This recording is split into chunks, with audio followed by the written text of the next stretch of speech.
Hello guys, and welcome to the Capital FC and the True Red Devil channel's new show. It's all about the ladies football.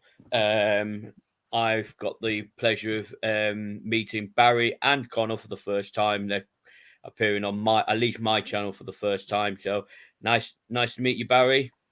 Nice to meet you too. Thank you very much, David. Cheers for having us on. I've just noticed your dartboard in the background. Very nice.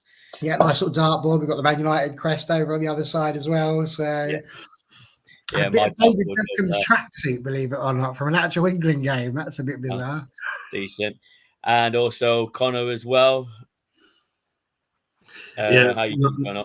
Yeah, all good. Nothing exciting on my background, though, unfortunately, just wallpaper. So nothing going on there. But no, good to this. I think I've done a radio thing. I've done a Twitter Spaces. I've done 3 YouTube shows, I think, on this game now. So this will be another opportunity for me to talk about United women as well. So yeah, we're looking forward to this one.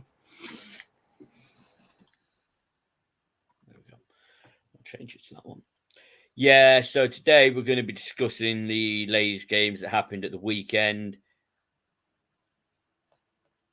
Okay, somebody else has joined. No. Are they coming in? Oh, this is interesting. It's like the Masked Singer. Yeah. If you want to join us, mate, just ask us. Yeah, so we're going to go to discuss the women's game that happened at the weekend, and may also go on about the couple that played. I think it was last night. But first, we may as well start with, in my opinion, the biggest game at the weekend, the best game of the weekend, and it's the Man United Arsenal game. I was at the game. Barry was at the game. So we'll go to Connor first. Did you watch it on the TV, Connor? Yeah. Unfortunately, wasn't there due to other things at the moment. But yeah, so usually at all games, I've just not been able to get to many this season. But yeah, went to pretty much every home and away last season, so nothing unusual there. But yeah, as you just put up along the bottom there, stop another Arsenal beating run. They'd never lost at the Emirates before, albeit they hadn't played too many. I think they'd played anyone in the top 3 at the Emirates before. They played Chelsea. Sorry, so. Yeah, there was that as well, but a dodgy win there for the offside goal that happened a year or so back. So yeah, I mean, everything just kind of aligned. And after the Chelsea loss, it was the game after the international break. Everything just kind of fell into place, which was good. And the away end and everything in and around that game was just perfect. Because if you're going to win a game, you want to win it like that. And like I said, seeing the away end, which is not the normal. If people are watching this and don't watch women's football on the regular, that's not normal. Most of the time, we're in amongst home fans and we've got to generate our own little section and those kind of things. So that was great to see. And yeah, like I say, if you're going to win a game, it's got to be like that. Without question, yeah. Barry, what did you think of the game? Obviously being there and stuff like that. I mean, it was average, really, wasn't it? It was, without doubt, unreal. Absolutely. It was the best game I've been to, ever. And I've been to, quite a few games, to be fair. I just felt like Connor said, that everything just seemed to align. It was a long old walk. I got the train to get there, and we were right over the other side from where the entrance was. So had I known, I'd have, prepared some rations and rationed my water out as well, because that was a heck of a hike, getting all the way around the Emirates. But it's a great stadium, to be fair. A really nice place to go into. Mm-hmm. And from the moment we were sat down, well, we didn't sit really, to be fair, padded seats, and didn't even sit down. But the atmosphere was just unreal from start to finish. And to get the goal first, I think was really important for us. So the minute we had that goal, we had the ascendancy for the entirety of the first half, really, the entirety of that. Arsenal didn't seem to be in it too much to me there. And then, they come out second half and nick a goal, which was, a bit lucky in one sense, because obviously it was deflected. But equally, we probably should have closed them down before they even got to the point, to be fair. So, you know, it was an annoying goal to concede. The second one, you can probably give a bit more kudos for, although I still think Garcia should have been there at the far post to keep the ball away. But that was the only negative, as I said on our podcast. You know, that's the only negative, because after that, it just all it was like echoes of 99, if we're brutally honest. You know, it's like looking like it wasn't going to happen. And then our very own David Beckham, otherwise known as Katie Zellum, 2 fantastic set pieces, excellent headers from Turner and Russo there. And I mean, the place just went wild. It was absolutely amazing. And I can't think of another match that I've been to in my life that equaled that. It was just by far the best day that I've had at a football stadium ever. Yeah, I agree. That was my first visit to the Emirates, and yeah, I have to admit, I thought it was a great stadium, probably the best in London, minus Wembley, definitely the best in North London. But yeah, it was my first ladies' game that I'd seen live. I was in the stadium by 2:45.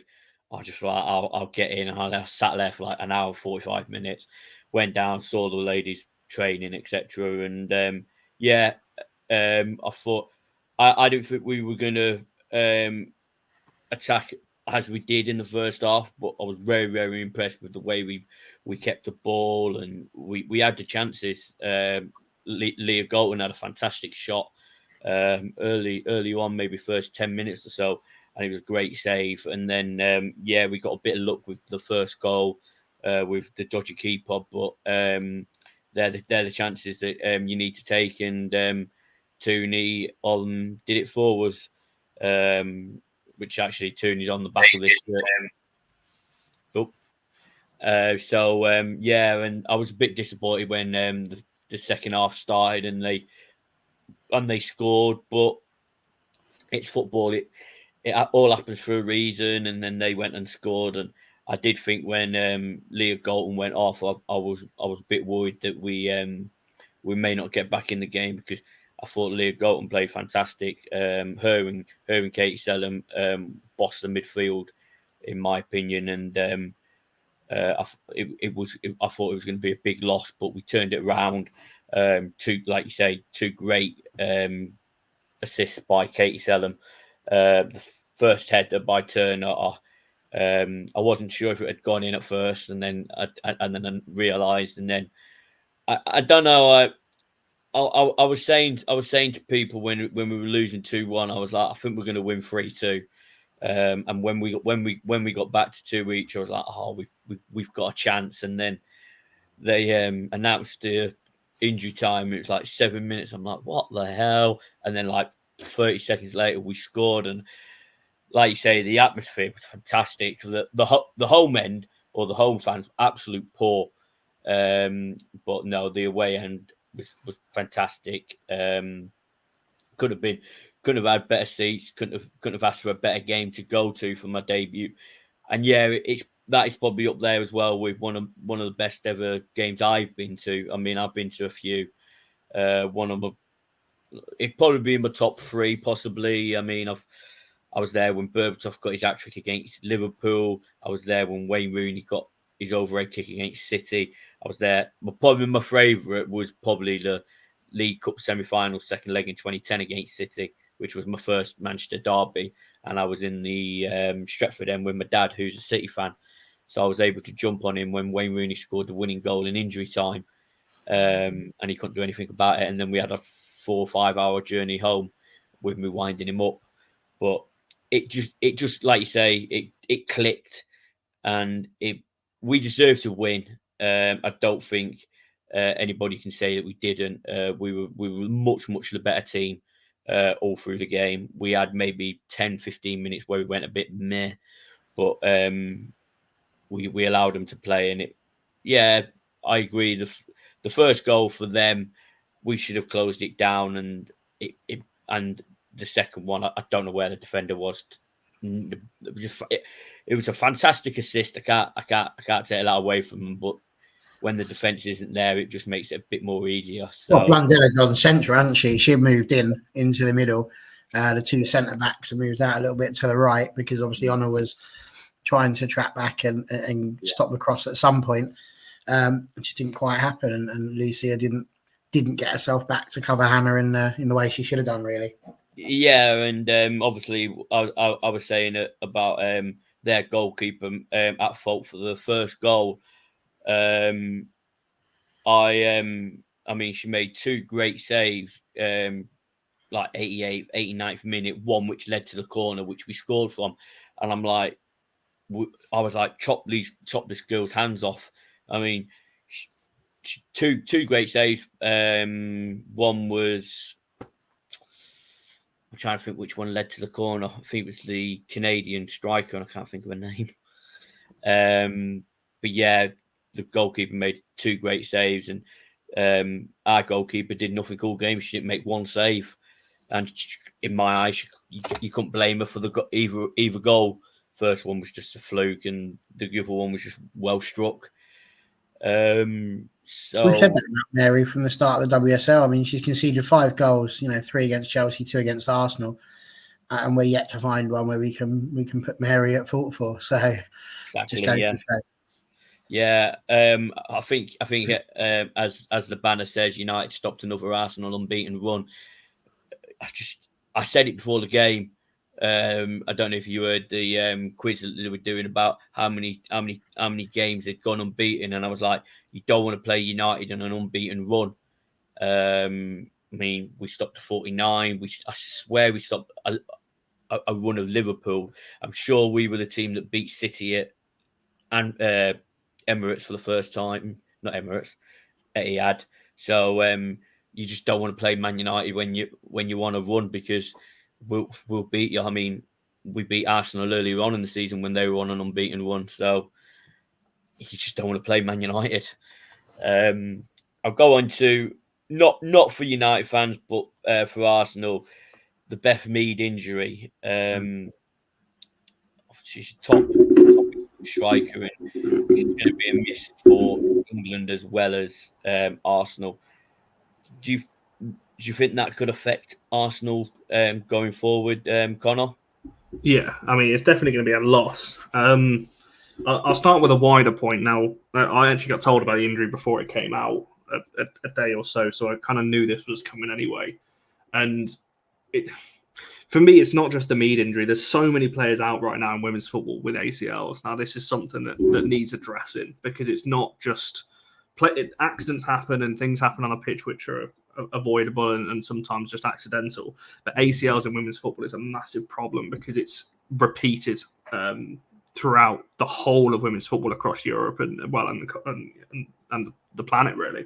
Yeah. That some investigation and some research needs to be done into this, because there's definitely something around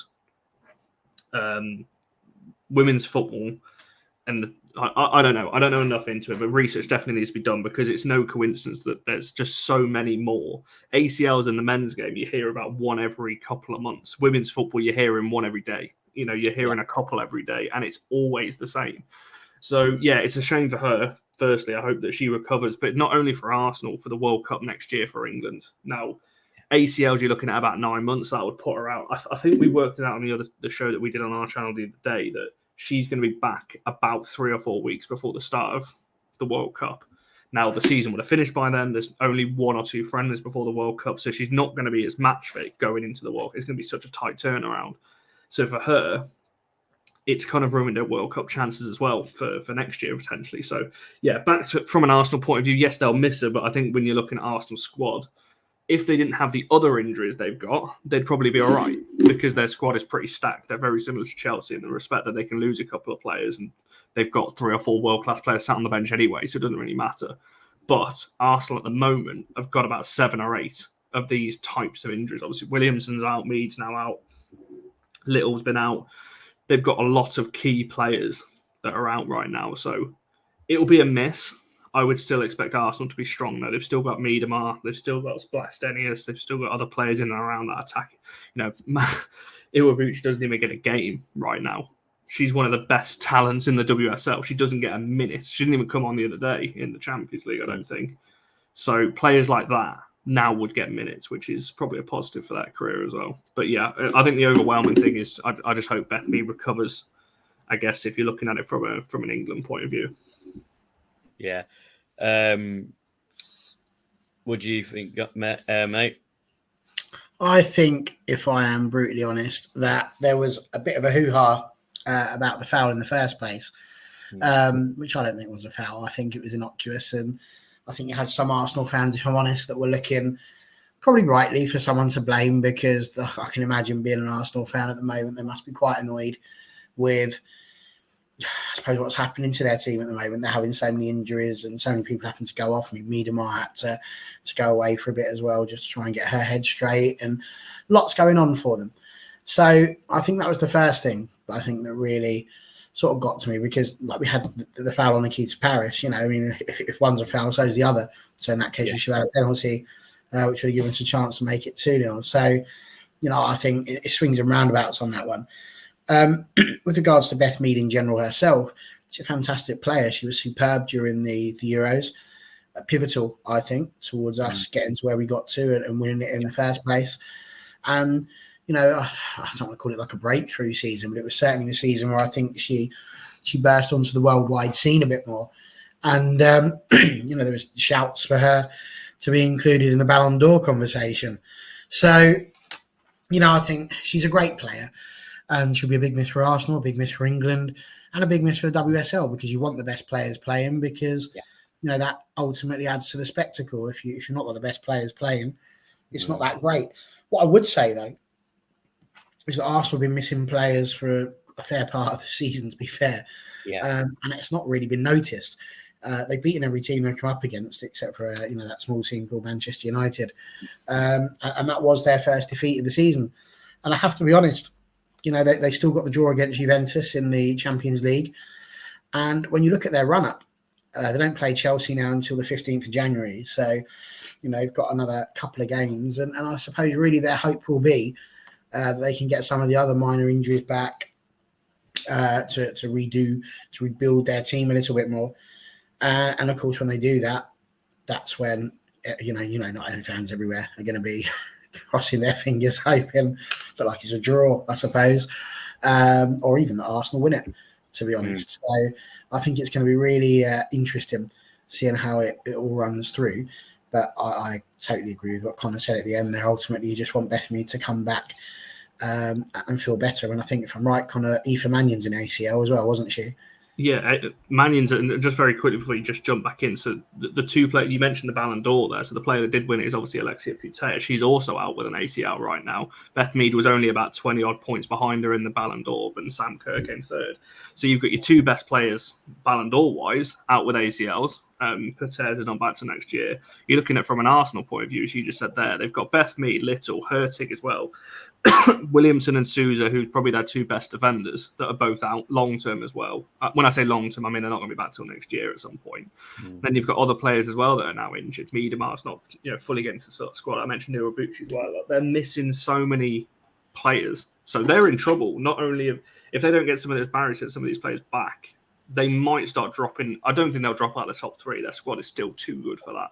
But I think for the title, they might start slipping away because they don't have that firepower anymore. And then they've got too many mistakes in that defence. It's all right when you've got Sousa and Williamson back there, but the kind of defenders that are coming in they're not that level. But yeah, ACL just need looking at. As you just mentioned, Mannion there, she's had two ACL injuries. And like I said, I don't think she'll come back the same player. It's just a shame because it's ruining top level football at the women's game, because it's not like it's one or two. Like I said, you've got half of the best players in the world right now out with ACL injuries, and it's just not good. No. Connor, obviously you were watching on the TV. Yeah. Do you think the referee was wearing an Arsenal shirt?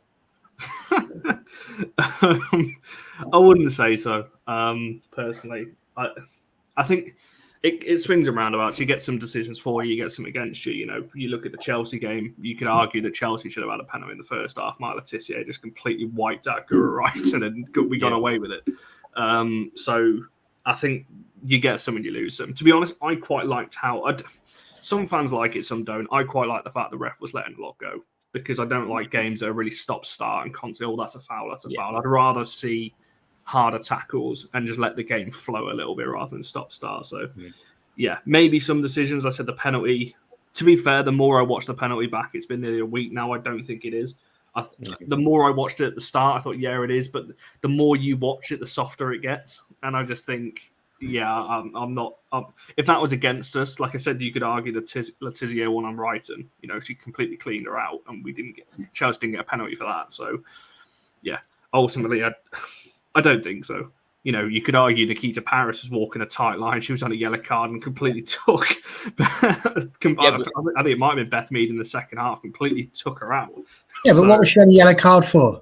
Yeah, exactly. It wasn't a yellow. I can't remember what Paris was booked for. Exactly, because she didn't do anything, and that was the hard problem. And that's, I don't think she was wearing an Arsenal shirt. I just think, you know, she had dark glasses and a white stick, because I just don't think she saw most of what was going on, if I'm brutally honest. And, you know, talking to Charlie next to us, the thing that's frustrating and worrying, you talk about ACL injuries, they're letting these things go and missing things.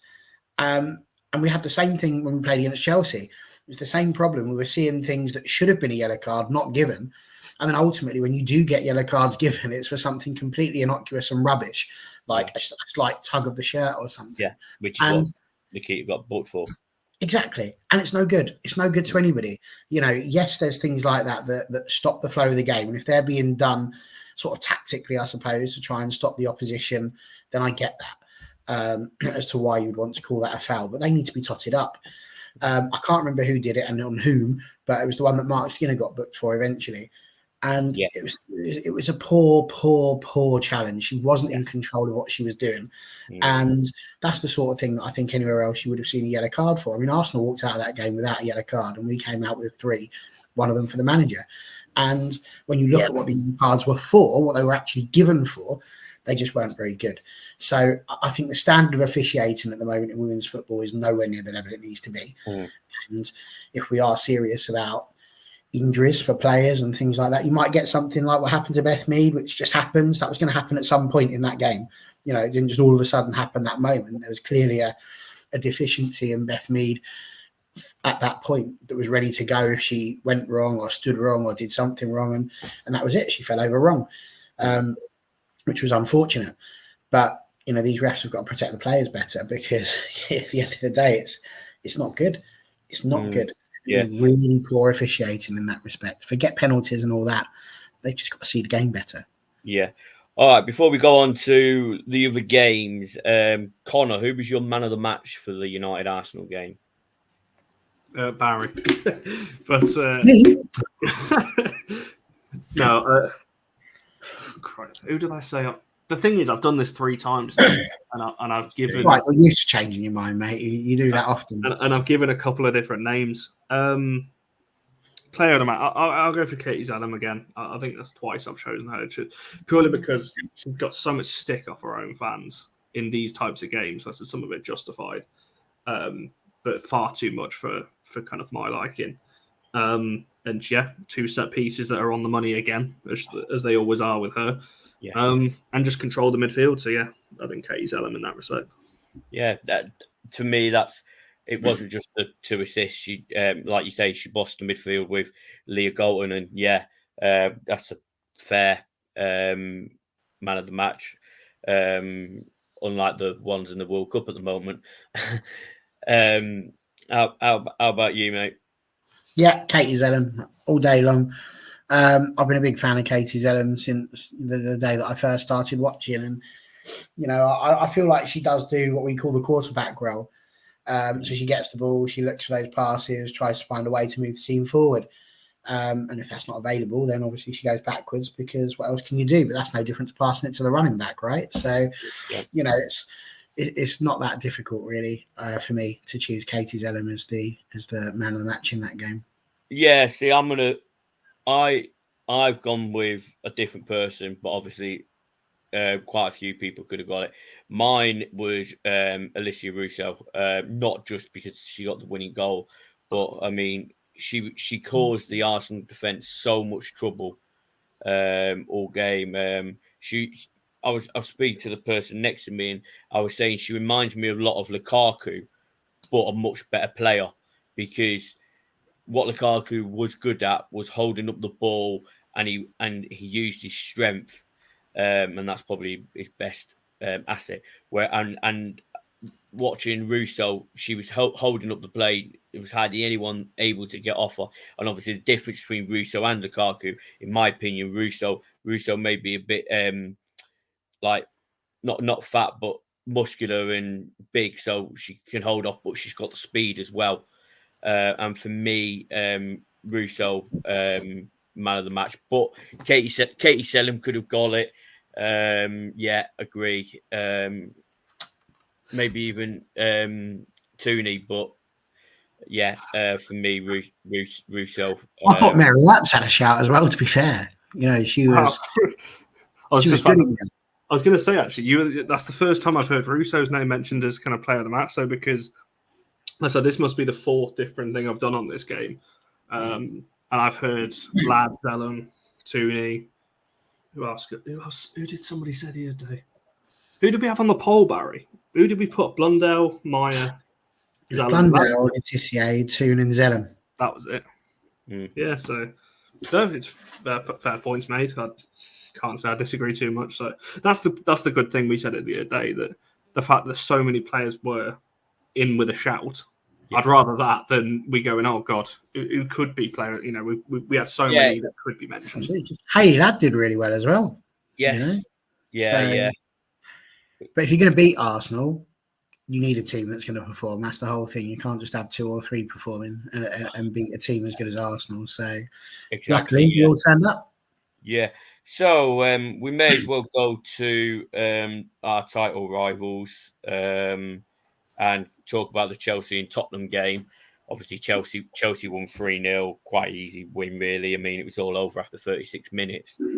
Barry, do you want to start us off? I mean, Chelsea are top by virtue of the fact that they played 1 game more, basically. That's the simplicity of it. They played a whole game more, and as a result, they're 3 points higher than us. I suppose you could also argue they're top by virtue of the fact they managed to beat us 3-1 in our own backyard. So I think the key thing really here is that it's really tight up at the top at the moment, and that's really interesting to see. Both Chelsea, United and Arsenal, City not a million miles behind, and the top 4 are really fighting for it.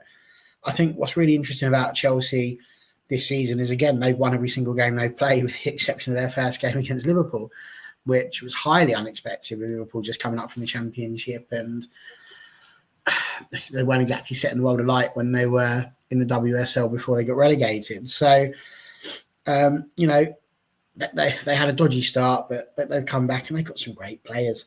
Guro Wrighton, Sam Kerr, obviously being 2 of the main ones. Harder, who's another one who's injured now and out for a while. But, they've got some great players, and they really do have a very solid and unified team. We always struggle against Chelsea. Obviously, at the end of last season, we were 2-1 up at half-time, and that turned around to a 4-2 defeat in the end. With some wonder goals by Kerr. You do wonder how they're going to get on when she disappears from the scene.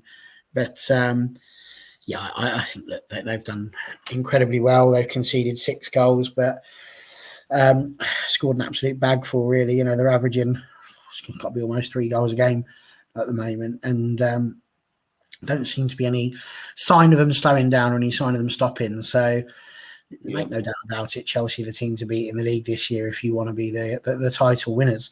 But I still feel that, if United do their business around them, that they'll probably, there'll be another game where Chelsea will lose some points, and there is that possibility, providing United do well in the other games. But you can't take it away from Chelsea. They've been superb this season. Yeah, and before I go to Connor, I'd just like to say it was actually quite nice to see Emma Hayes back in the dugout after her operation. I mean, she's been linked with a few jobs in the male side of football. I mean, she was I don't know if she was one of the favourites, but I heard she was linked with the Luton Town job. How true that is, I don't know. So it's just nice to have her back. she's probably maybe the best manager in the WSL. Although I'm still happy with the manager we've got. Connor, you got anything to add about the Chelsea Spurs game? I mean, Chelsea are just the best team in England, like on paper, and we haven't beaten them yet. They just are. It's not something we can complain about. I mean, they've got my favourite player in the WSL, bar all the United girls in Gura Wright, because I just think she's just absolutely phenomenal. I mean, you just look at their lineup that they put out against Spurs, and if you're a Spurs player, you're coming out thinking, "What on earth?" Like, you're looking at the players. I'll just look at their bench. They've got Fran Kirby, one of the best players in their position, not just in the league, in the world, on the bench. That's the kind of starting 11. They've got Beth England, quality player, but again, can't get minutes in that squad. They've got all these players that are, they signed a player called JRK Canary, Johanna Kanarich, she's called, from Scandinavia. Again, she was wanted by clubs all across Europe. She's not getting minutes. This is one of the best young talents in world one of the women's game. She can't get into that squad. That's how good Chelsea's team is. So yeah, I just think they're a quality side. Barry said what might happen when Sam Kerr leaves. To be honest, I think they've got that many good attacking players. I think they'll be fine. And to be honest, with Chelsea, they'll lose a player, they'll buy another 4. Like, that's just what they're doing in the women's game. They're doing what United men's used to do in this kind of all under Ferguson. Do you not think Sam Kerr is a bit special? It's not like just trying to, I don't get rid of Scott McTominay and replace him with another one.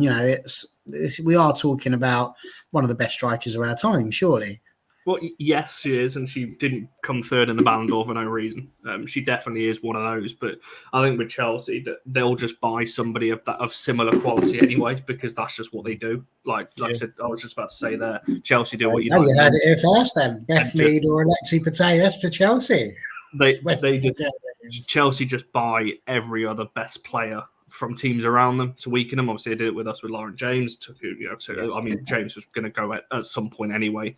That's just what they do, and they've got that. They've got that pull. So yeah, I fully expect them to beat Spurs. I'm surprised it was a lower scoreline as 3-0. To be honest, I thought it was going to be 4, 5, 6. Yeah. So I mean, Chelsea might end up buying Russo because her contract's up at the end of the year. I will not comment on any transfer rumours in case I get into trouble. I'll be more happy when Russo signs a new contract. I'm not going to be holding my breath on that one. I will say her interview after the Arsenal game didn't fill me with too much confidence, whereas you look at Millie Turner's when she was asked. It was a lot more. Yes. Well, we'll give Chelsea Russo if they give us Sam Kerr. There you go. That's a fair deal. We'll say that. Yeah. Obviously, West Ham beat Leicester 1-0. It's not looking good for Leicester, is it? No, not really. City beat, obviously, Everton 2-1 in the early kickoff on the Saturday. Aston Villa won Reading 3-1. And it's not looking good for Reading either. And then, obviously, I'm going to go to the Liverpool game. Sunday, 3 each against Brighton. And last night, 3 each against Reading. They can score a lot, conceding a lot.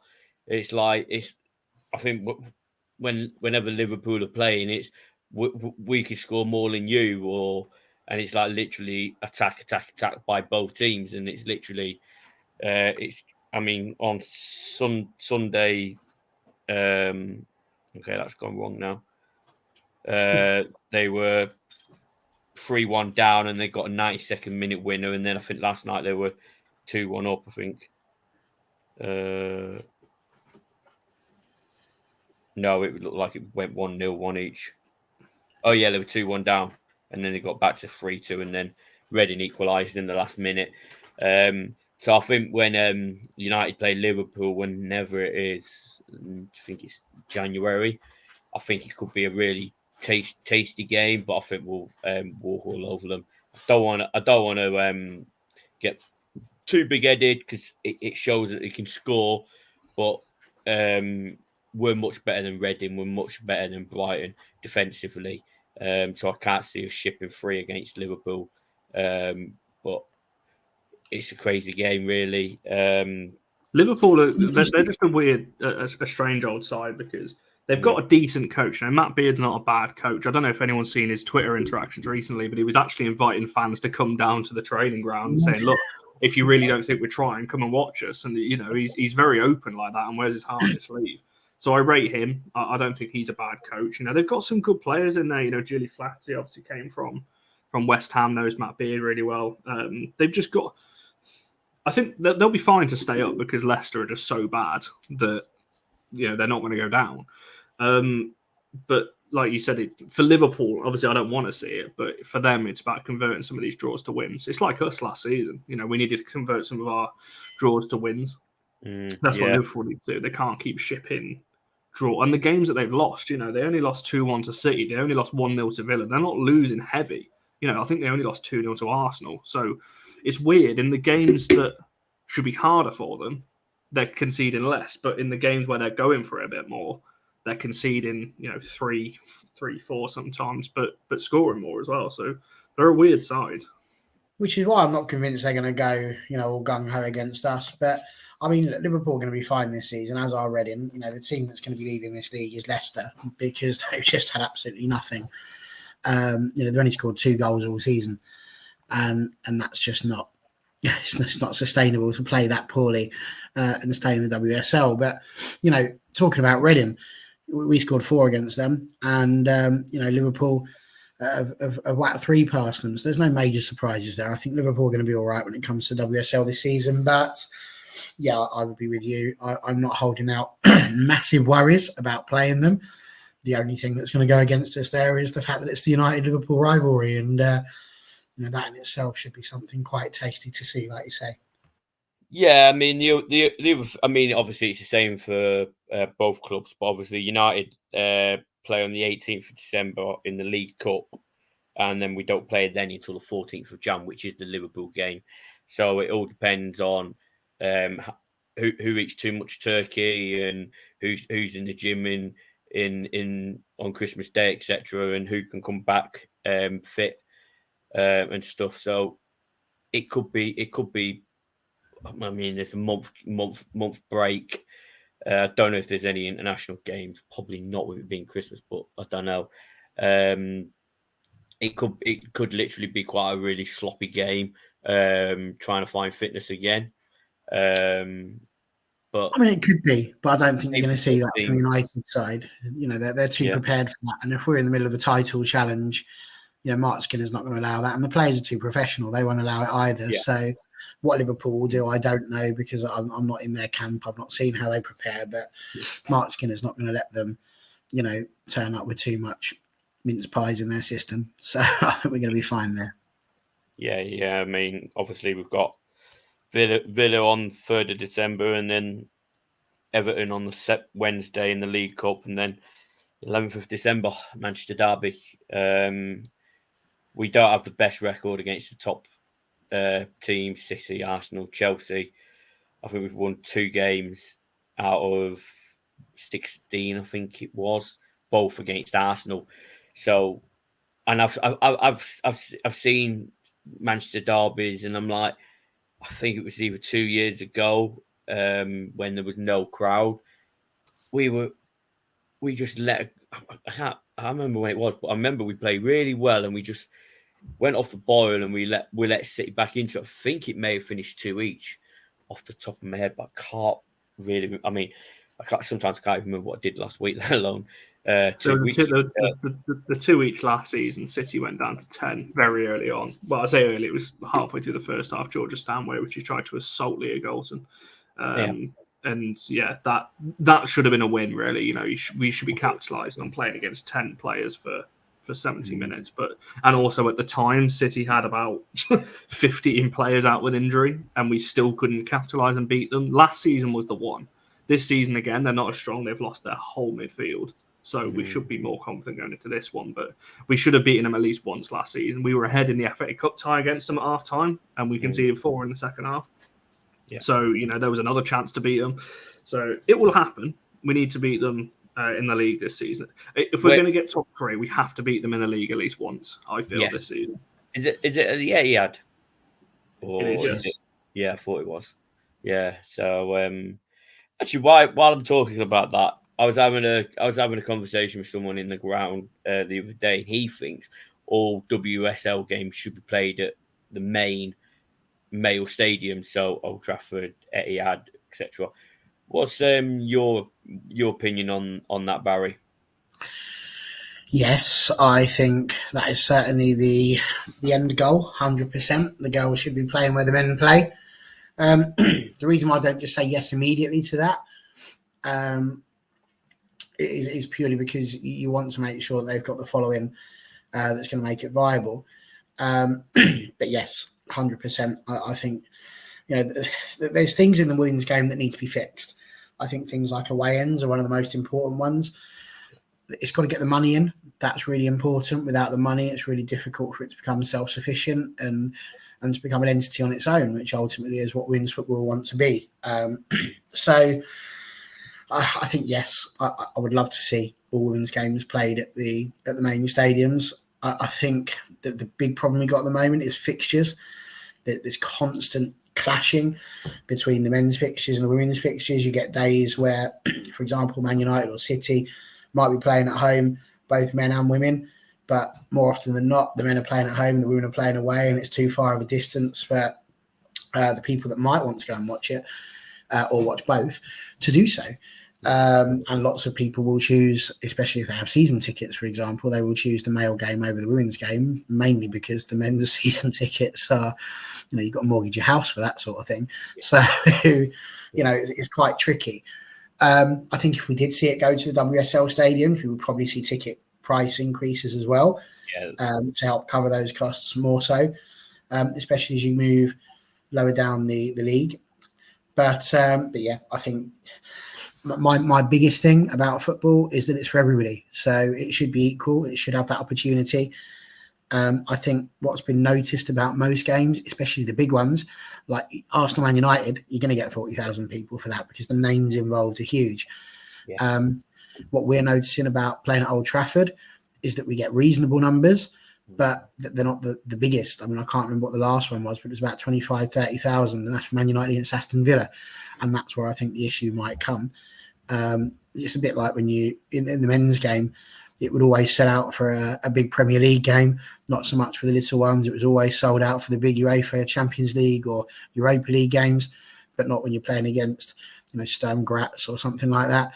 And if you play in the Coca-Cola Cup or the Carabao Cup or whatever company wants to sponsor that, then it's a free-for-all. Everybody can come and watch that because there's usually empty seats. So I think the quality of the opposition will also dictate the amount of people you get into it. So, yeah, I think it needs to be happening. That's definitely something that's got to happen soon. It's got the car parking as well. I mean, that can be a nightmare. You go to somewhere like Chelsea at Kingsmeadow, and you've got parking Fulham if you want to get there, really. So, that's not going to happen. There's plenty of people that whinge about Leigh Sports Village. I quite like it, driving up in my little red car, but not a lot of people like it there. So I think logistically, it's a thing that needs to be looked at 100%. That the game should be played at men's stadiums because we've proven already people will come. Yeah, Connor, what's your take on it? Yeah, I mean, I've just had a look at where we are for kind of current ticket sales for the game at Old Trafford in a week's time, and it's weird for United because we've got such a big fan base. Yet for the women's games at Old Trafford, we never, like last season, it was rumoured the ticket sales were around 30,000 and only 20,000 showed up. Well, I'm just looking at it now. Around the lower tier of Old Trafford, I think it's about 32, 34,000 if the whole of the lower tier of Old Trafford.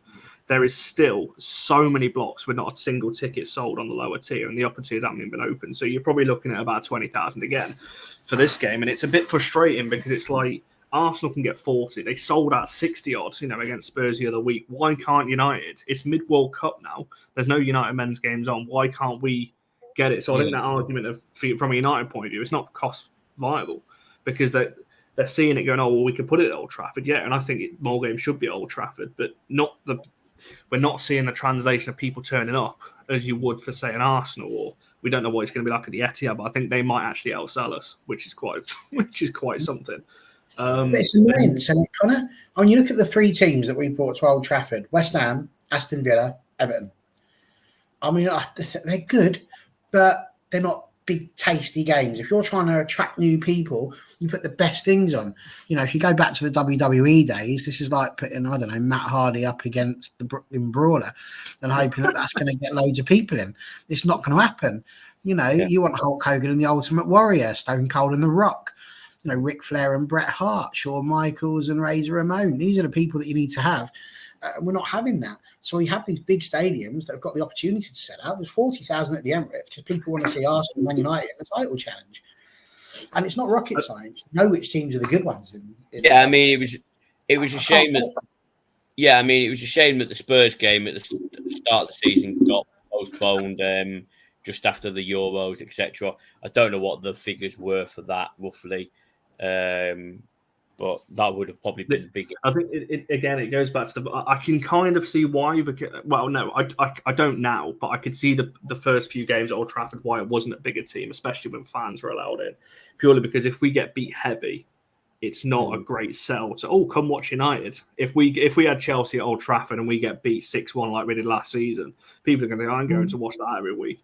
But I think we're at that stage now where we can compete in these games. So I think moving forward now, I get why in the past we've not done it because I don't think our team has been ready for those big games at Old Trafford. But now, you know, we've got the Lioness girls in there that played in front of 90,000 at Wembley. Ella Toon scored in that final, you know, composure, you know, you're talking about there.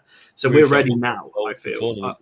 I don't know why the game against City in April or March isn't at Old Trafford. There's no clash. It's international break that week. I don't know why we're not pushing that for Old Trafford. And I just don't think United do enough. Obviously, we're mid-takeover at the moment, rumoured to be anyway. But, like, the game at Old Trafford next week, I've not seen it anywhere. United women have only just started tweeting it from their account. Like, it's a week away. It's a bit late now. You should have been promoting this fucking months ago. It's been known for ages. Yeah, I mean, they might change the Manchester derby to Old Trafford. But I think why wait to see what it could be? I mean, it doesn't matter if it's the men or the women. It's a Manchester derby, and it probably. I'm not going to say it means more, but when you look at the players in the men's and the women's, you've probably got more people who know more about the massive rivalry in the women's game more than in the men's, because in the men's for United, really, you've only got Marcus Rashford from Manchester. I mean, yeah, you've got Foden in Cities, and that might be it. Obviously, there's youngsters. But obviously, in the women's, most are all English, so they grew up watching the likes of the Manchester derbies and the Liverpool derbies and North London, and it means more to them. So I think United need to announce it's going to be at Old Trafford before they go, oh look, this could be a title decider or something like that. And like you say, it's international break, so it's not going to affect the men's team any way. And to have it, I think we could get a lot of fans. But I'm pretty sure have they changed? I don't know, Barry, you might know. Have they changed the last game of the season? Because we're away to Liverpool on the last game of the season. I'm pretty sure there was some talk that was going to be at Anfield. I don't know whether they've moved it or not yet, but there was some talk that was going to be at Anfield. I hope it is, because that would be pretty incredible as well. I mean, that would be amazing. Absolutely. You know, I think where possible, these big games should be moved. And I think this is the half of the problem for me, is that you said it yourself there, David. It's about whether it affects the men's game. And whilst I get that the men's game is far more profitable at the moment, has far more money pumped into it. Like, there was a game the other day, Luton were playing, Luton women, or rather they were due to play. They had everything set up. They were going to be playing at Luton Town. Yeah. And because the weather had been poor and they didn't want the pitch to be cut up, they'd come out, they'd done the handshakes and everything. They were just ready to start, and they called the game off. And the reason why they gave for the game being called off is so that it didn't affect the pitch for when the men were training on it. And I think this is half the problem. You need to get better groundskeepers. You need to do things like that. it's ridiculous that in this day and age, we're still having these sorts of conversations about stuff like that. I mean, Luton Town aren't that big. They might like to think they are, but they're not. So they really shouldn't be throwing that sort of drama around, because any decent team's got their own training facilities. They don't necessarily need to do it on their pitch. So, it annoys me. It annoys me to talk about the men's game in that way. I will say this, and Luton do actually have a decent pitch. It is probably one of the best in the Championship. And I can actually say that I used to work up at Luton. I used to work there. I'm from Stevenage. Get out. So yeah, I mean, I live just outside Luton, but originally from Manchester, and they do have. I mean, the stadium's a shithole.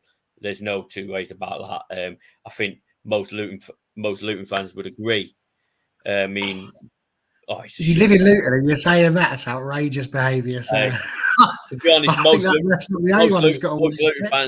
most Luton fans will agree with me. I mean, when the away end, you walk through people's houses. So yeah, it's a shithole of a stadium, but the pitch is fantastic. Always surprised me when we had really bad rain or really bad weather, and then I used to go to work and I used to see the pitch, and I'm like, God, seriously, you wouldn't think that a Championship pitch, or when I started League One, would be as good. And I think a couple of seasons ago, it did actually get pitch of the season. But yeah, the one problem I've got with playing games at main stadiums is maybe the tickets would go up. So would people pay, I don't know, 30, 40 quid to go see the ladies? I don't think it'd go up that much. I mean, it would go up, but it wouldn't need to go up that much. I think, like Man United sell tickets at £6 a pop, which is nothing really, is it? So I think even if they doubled that, people would pay 12. I mean, Stevenage in League Two, people go and pay 18 to 20 quid to go and watch that. So, I think as long as you're talking not more than 20 quid, people will pay. 100% they will. Yeah, I mean, it is good. I mean, my ticket to see United Arsenal was 12 quid, and the train cost me 19. So the train was more expensive, and it was a decent seat, 10 seats from the front, and to go see a big game for 12 quid, I thought I snapped their hands off.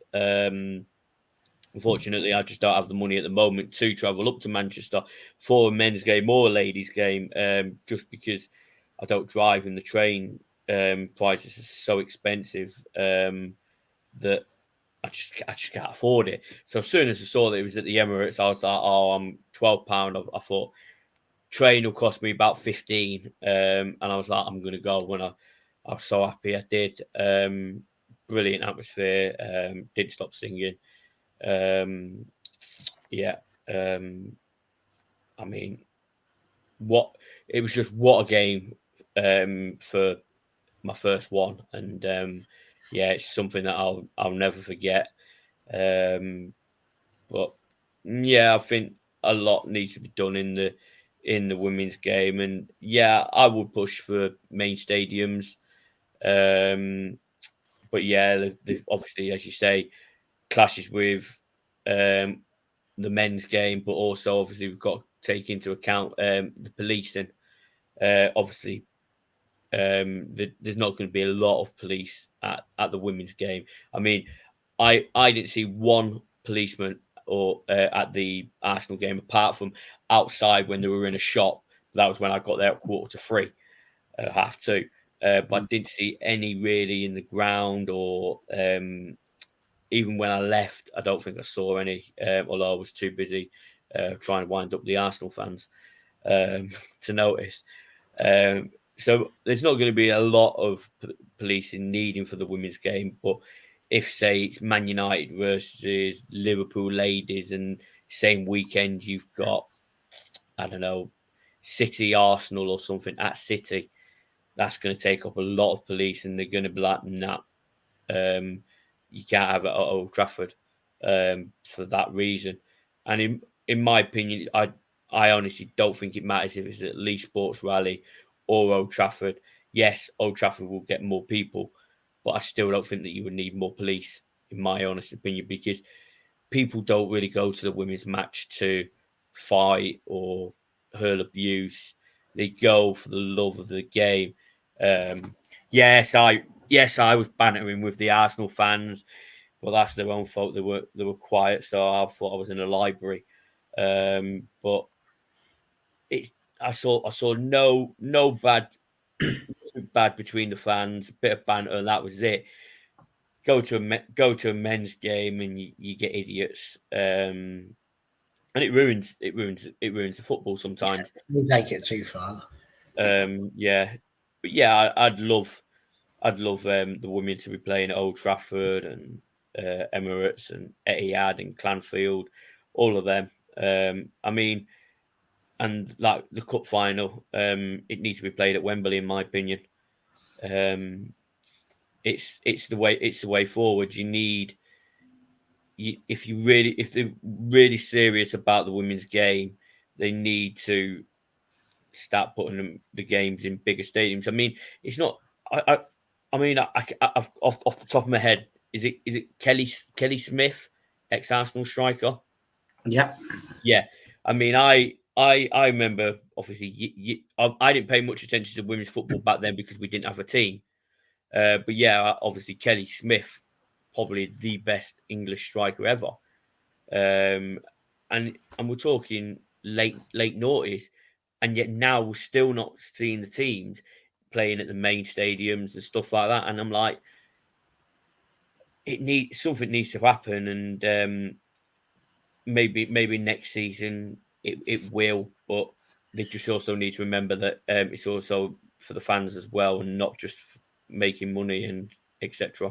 I mean, I think you're right. The Women's FA Cup final has been played in Wembley Stadium for the last 8 years. So, I mean, there is that, which is a bonus. Yeah. I think the FA has sort of taken it upon itself to be a bit more, a bit better than that, really. And again, that's just something where the attendances have gone up and up. So the previous year, so 2013-14, it was at Stadium MK, 15,000 were watching that. And it doubled as soon as they went to Wembley. Mm-hmm. So you started at 30,000, and the last one for Chelsea City was 49,000. So, it's getting further and further up in that one. But I think in general, the point is absolutely right. They just need to make sure that the big games are being played in the big places. Like the Lionesses, they move around a lot, which is quite nice because it's almost like a travelling show for local fans to see what they want to see. But yeah, big games for them. Absolutely, Wembley Stadium should be their home because it's the home of English football. And so, yeah, I agree with that. Yeah. I think we've done everything. Connor, why don't you tell us what's your predictions for the rest of the season? Oh, mine's going to be different to Barry's. I can tell you that already. I think we'll get top 3. No, I'll rephrase that. We should now. I think we've shown that we were in the game against Chelsea, albeit not creating too much. We've beaten Arsenal. If we go to City and don't lose, I'll say that rather than win, then it's more than in our hands. I think the quality in the squad's different to last year. We've got depth this time. We've got the confidence with the manager and all these kinds of things. We should get it this year. And not only should we, I think we have to. I think for a lot of players, this is kind of make or break. Obviously, you mentioned Russo, Honor's out, Millie Turner's out, Mary's out, but with an option. We've got about 11 players out of contract next year. Some of them I wouldn't mind if we move them on, but we've got key players that are probably relying on this Champions League. So, albeit I will quietly say, I think one of them is going regardless. So, who do you think you'll join United in the top 3? Chelsea and Arsenal.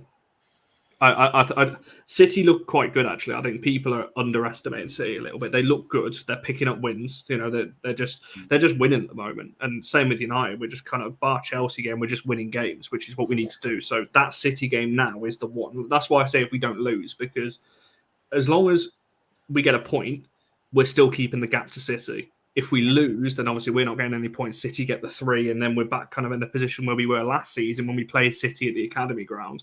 and we lost. We had a big gap over City before those couple of weeks. We lost the game at the Academy ground. We drew to Villa and West Ham a couple of weeks later, and it just completely derailed. So yeah, predictions for the rest of the season, yes, top 3 now I would expect, I think, but I don't think we're going to push for the title. I just think Chelsea are just too strong on our front. Barry, what about you? Who's your top 3? I don't know what Connor's whinging about. I definitely think Man United are going to finish in the top 3. There's no doubt about that whatsoever. We're not dissimilar in any way, shape, form, or fashion there. I think it's going to be Arsenal, Chelsea, and Man United that are in that top 3. The only difference is that I've just counted those up from 3, 2, and 1. So I think Arsenal are going to finish 3rd, Chelsea are going to be 2nd, and Man United are going to finish 1st. And the reason why I say this is because at the beginning of the season, on All for United, I said that Man United were going to win the league. And as they've not given me any reason yet to think that they might not, I've got to stick with it, haven't I? So if I don't, we don't get it, then Chelsea will win the league. But yeah, I think we're in with a shout. And if we can go to Kings Meadow in March and get a little win over them, then all of a sudden it's looking a little bit tastier. And I would, provided we've done our business elsewhere as well and not thrown ourselves under the old proverbial bus there. But yeah, that's what I think. I think we're definitely looking at that. I don't think City are going to do it this year. I think they've shown too many frailties. Even looking at the way they've been playing, they only won 2-1 against Everton and Liverpool, and lost to Aston Villa.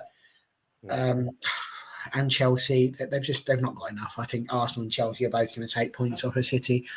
So I don't think they're the ones to worry about. As long as we, like I say, handle our business, I can't see it being a massive problem. City had too many people leaving. Yeah, I mean, I agree with Barry on the first team, but I actually disagree with both of you on the top 3. I think late surge for Leicester. I think the injury to Beth Mead could affect Arsenal so much that they may drop out of the top 3 and City could nick it. That's my prediction. But my prediction is United, Chelsea, City for the top 3, and we'll either win the title against City, hopefully at Old Trafford, or we'll go to Liverpool and win it there. Don't mind where. Prefer it to be at Old Trafford. But yeah, nothing would give me greater pleasure than to go to Anfield and see us win the title at Liverpool. That would just yeah, if it'd be nice to win it at Old Trafford, and yeah, I know it's not announced there yet, but we could maybe get 40,000, 50,000. I'm guessing. I think people may go just because we could win the title, which in my opinion is a bit wrong. I ain't gonna lie. I'll be there with you. I think the reserve was it reserves or the youth team. The youth team were in a cup final, weren't they, last year? And they went and played at Old Trafford and sold the place out. Now but people aren't necessarily going about £2-3, but still. Exactly.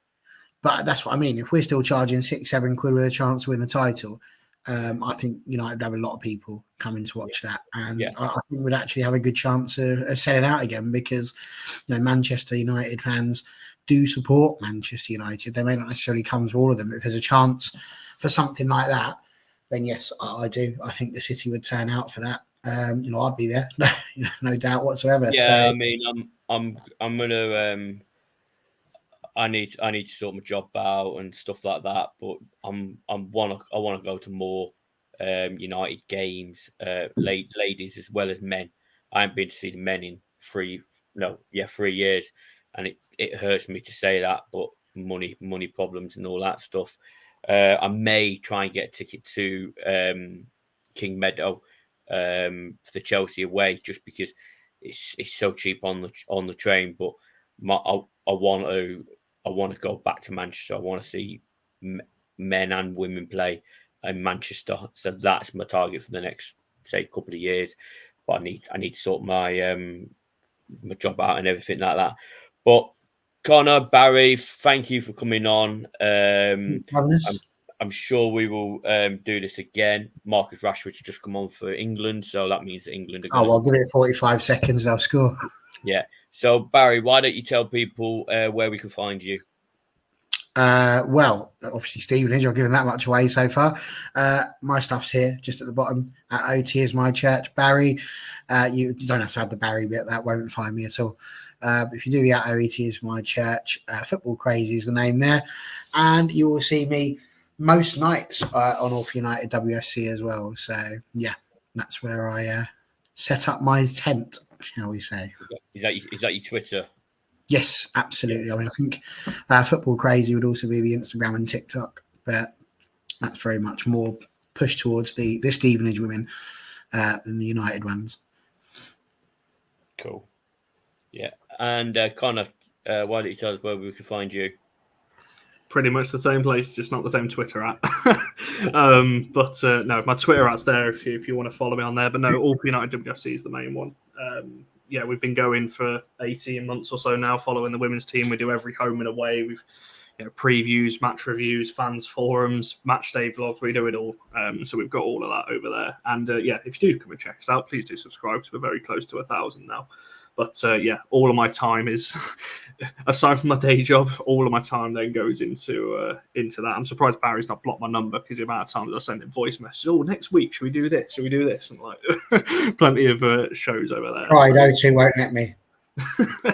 So plenty of things to check out there. So yeah, just all things United are over there. We do have the men's channel as well, which we talk about, obviously the men's team, but that's on a little bit of a sabbatical at the moment. So if you want to check out that, it's just All for United. Yeah, cool. Yeah, I'm. You can find me mostly on Instagram, to be honest. True_red_devil87. I do have Twitter, and I am trying to build it up a bit, but for certain reasons, I try and stay off Twitter because I was off there for about 2-3 years for certain reasons, and I come back, and then all the shit that happened again. Looks like Maguire may have just pulled his hamstring then. Not good. So on I don't even know what my Twitter is, to be honest. Let me find it. True Red Devil 99. I've actually got 72 followers. I didn't realize I had that many. I have been posting more on there, to be honest, over the past week or two. And maybe I'll start posting more. And also my YouTube channel, True Red Devil channel. It's fairly new, about 4 months old, if that.